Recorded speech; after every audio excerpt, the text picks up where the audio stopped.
ଆଜିର ପ୍ରସଙ୍ଗରେ ଶୁଣନ୍ତୁ, ଦେଶର ଅଭିବୃଦ୍ଧିକୁ ଗତିଶୀଳତା ପ୍ରଦାନ କରିଛି ଘରୋଇ ଚାହିଦା ଏବଂ ନିବେଶ। ଆଲେଖ୍ୟ ଆଞ୍ଚଳିକ ସମ୍ବାଦ ବିଭାଗ ଉପସ୍ଥାପନାରେ ମୁଁ ଆଦିତ୍ୟ ନାରାୟଣ ଦାସ। ଚଳିତ ଆର୍ଥିକ ବର୍ଷ ପାଇଁ ଅର୍ଥନୈତିକ ସର୍ଭେ ରିପୋର୍ଟ ଆଜି ଲୋକସଭାରେ ଉପସ୍ଥାପିତ ହୋଇଛି। ବଜେଟ୍ ଅଧିବେଶନର ଦ୍ୱିତୀୟ ଦିନରେ ଅର୍ଥମନ୍ତ୍ରୀ ନିର୍ମଳା ସୀତାରମଣ ଏହି ରିପୋର୍ଟ ଗୃହରେ ଉପସ୍ଥାପନ କରିଛନ୍ତି। ଚଳିତ ଆର୍ଥିକ ବର୍ଷ ପାଇଁ ଦେଶର ଅଭିବୃଦ୍ଧି ହାର 7.4% ରହିବ ବୋଲି ଏଥିରେ ଆକଳନ କରାଯାଇଛି। ଘରୋଇ ଚାହିଦା ଏବଂ ନିବେଶ ବୃଦ୍ଧି ଦେଶର ଅଭିବୃଦ୍ଧିକୁ ତ୍ୱରାନ୍ୱିତ କରିଛି। କ୍ରମାଗତ ଚତୁର୍ଥ ବର୍ଷ ପାଇଁ ଭାରତର ଦ୍ରୁତ ଅଭିବୃଦ୍ଧି ହାର ଦେଶର ଦୃଢ଼ ଅର୍ଥନୀତିକୁ ପ୍ରତିପାଦନ କରିଛି। ଆସନ୍ତା ଆର୍ଥିକ ବର୍ଷ ପାଇଁ ବାସ୍ତବ ଅଭିବୃଦ୍ଧି ହାର 6.8ରୁ 7.2% ରହିବ ବୋଲି ରିପୋର୍ଟରେ ଉଲ୍ଲେଖ କରାଯାଇଛି। ଚଳିତ ଆର୍ଥିକ ବର୍ଷରେ ଘରୋଇ ଚାହିଦା ବୃଦ୍ଧି ବେଶ୍ ଉପଯୋଗୀ ସାବ୍ୟସ୍ତ ହୋଇଛି। ଆକଳନ ଅନୁଯାୟୀ ଘରୋଇ ବ୍ୟବହାର ଖର୍ଚ୍ଚ 61.5%କୁ ବୃଦ୍ଧି ପାଇଛି। ଦେଶର ସାମଗ୍ରିକ ଅର୍ଥନୈତିକ ପରିବେଶ, ନିମ୍ନ ମୁଦ୍ରାସ୍ଫୀତି, ନିରନ୍ତର ନିଯୁକ୍ତି ସୁଯୋଗ ଏବଂ ଦେଶବାସୀଙ୍କ ବୃଦ୍ଧି ପାଉଥିବା କ୍ରୟ ଶକ୍ତିକୁ ଏହା ପ୍ରତିଫଳନ କରୁଛି। କୃଷି କ୍ଷେତ୍ରରେ ଦୃଢ଼ କାର୍ଯ୍ୟଦକ୍ଷତା ଗ୍ରାମୀଣ ଅର୍ଥନୀତିକୁ ପ୍ରୋତ୍ସାହନ ପ୍ରଦାନ କରୁଥିବା ବେଳେ ପ୍ରତ୍ୟକ୍ଷ ଏବଂ ପରୋକ୍ଷ କର କ୍ଷେତ୍ରରେ ସହଜତା ସହରାଞ୍ଚଳକୁ ଗତିଶୀଳ କରିପାରିଛି। ଚଳିତ ଆର୍ଥିକ ବର୍ଷରେ ତୁଳନାତ୍ମକ ଅଭିବୃଦ୍ଧି କ୍ଷେତ୍ରରେ ମୋଟ ନିବେଶ 30% ଆକଳନ କରାଯାଇଛି। ବର୍ଷର ପ୍ରଥମାର୍ଦ୍ଧରେ ନିବେଶ କାର୍ଯ୍ୟକଳାପ ବ୍ୟାପକ ହେବା ସହ ଗତବର୍ଷ ତୁଳନାରେ ଏହା ବୃଦ୍ଧି ପାଇ 7.6% ହୋଇଛି। ଦେଶର କେନ୍ଦ୍ରୀୟ ରାଜସ୍ୱ ପ୍ରାପ୍ତି ଗତ ଆର୍ଥିକ ବର୍ଷରେ ଜିଡିପିର 9.2%କୁ ବୃଦ୍ଧି ପାଇଛି। କୃଷି ଏବଂ ଆନୁଷଙ୍ଗିକ ସେବା କ୍ଷେତ୍ର ଚଳିତ ଆର୍ଥିକ ବର୍ଷରେ 3.1% ବୃଦ୍ଧି ପାଇବା ନେଇ ଆକଳନ କରାଯାଇଛି। ଶିଳ୍ପ କ୍ଷେତ୍ର ମଧ୍ୟ ବ୍ୟାପକ ହେବା ସହ ଉତ୍ପାଦ ବୃଦ୍ଧି ପାଇଛି। ଚଳିତ ଆର୍ଥିକ ବର୍ଷର ପ୍ରଥମାର୍ଦ୍ଧରେ ଦେଶର ଉତ୍ପାଦନ କ୍ଷେତ୍ର 8.4% ବୃଦ୍ଧି ପାଇଛି। ପୂର୍ବରୁ ଆକଳନ କରାଯାଇଥିବା 7%କୁ ଏହା ଅତିକ୍ରମ କରିଛି ବୋଲି ରିପୋର୍ଟରେ କୁହାଯାଇଛି।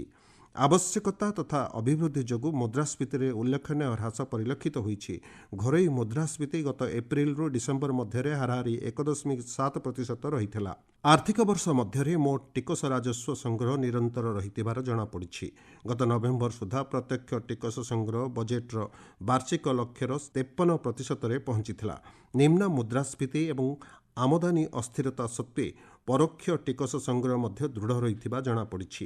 ବ୍ୟକ୍ତିଗତ ଆୟକର ସୀମା ବୃଦ୍ଧି ଏବଂ ଜିଏସ୍ଟି ସଂସ୍କାର ଦେଶର ଘରୋଇ ଚାହିଦାକୁ ସମର୍ଥନ ପ୍ରଦାନ କରୁଛି।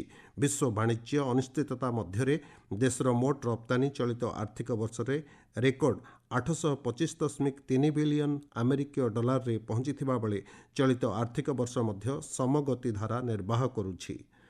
ଆମେରିକା ଦ୍ୱାରା ବର୍ଦ୍ଧିତ ଶୁଳ୍କ ଲାଗୁ ସତ୍ତ୍ୱେ ଗତ ଏପ୍ରିଲରୁ ଡିସେମ୍ବର ମଧ୍ୟରେ ସାମଗ୍ରୀ ରପ୍ତାନି 2.4 ଏବଂ ସେବା ରପ୍ତାନି 6.5% ବୃଦ୍ଧି ପାଇଛି। ଏପରିକି ଚଳିତ ଆର୍ଥିକ ବର୍ଷର ପ୍ରଥମ ଭାଗରେ ଆକାଉଣ୍ଟ ନିଅଣ୍ଟ ଜିଡିପିର 0.8% ରହିଛି।